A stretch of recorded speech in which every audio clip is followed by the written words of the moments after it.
This assignment was different. It was challenging and worth a lot of marks, but it was more than that. It was the topic: loneliness. Kayla had only felt lonely a few times in her life and never for very long, but she knew that loneliness can be a big problem for lots of students. It would be good if she could do something to help, to be a force for good, but what to do? The assignment brief said she should demonstrate her creativity and expertise in her field. How could she put all of the things she'd learned to good use? Kayla studied engineering, and she was interested in technology and using technology to solve problems. She wondered if she could use her skills to invent an artificial friend. Kayla started to list what the robot would be able to do, to say, to play, to think. She paused. Can a robot think? This was getting complicated. Kayla thought about her own friends and the different ways she'd met them, and how none of them were the same. She didn't think any of her friends could be replaced by a robot. Things were getting even more complicated now. Kayla asked herself whether a robot could ever really be a friend. Or would it just be a gadget, fooling some people into thinking it was their friend? What would happen if the robot was so good that it made people stop looking for real friends? Would that be a problem? What if they fell out with the robot? Could they turn it off and put it back in the box? Oh, thought Kayla, this is turning into the worst idea I've ever had.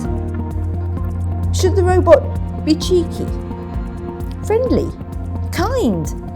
Can a robot be kind?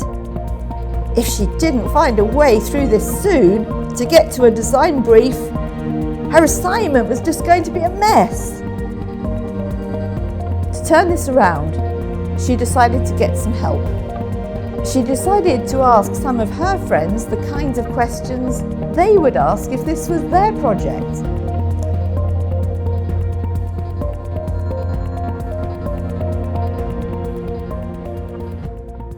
How have our ideas about friendship changed over time? Would the robot be soft to the touch?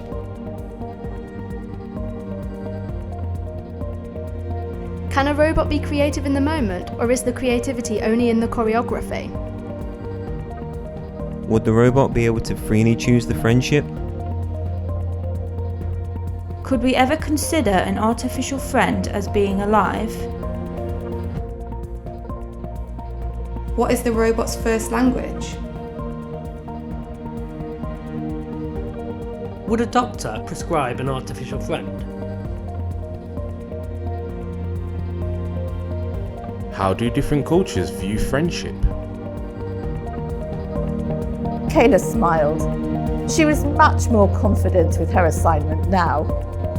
An engineer can't solve loneliness because loneliness isn't a problem for one discipline alone, and neither is the definition of what it means to be a friend. And indeed, even with all of the disciplines working together, there's still so much we don't know and can't fully explain. Kayla couldn't make a robot friend, but she could make a friendly robot.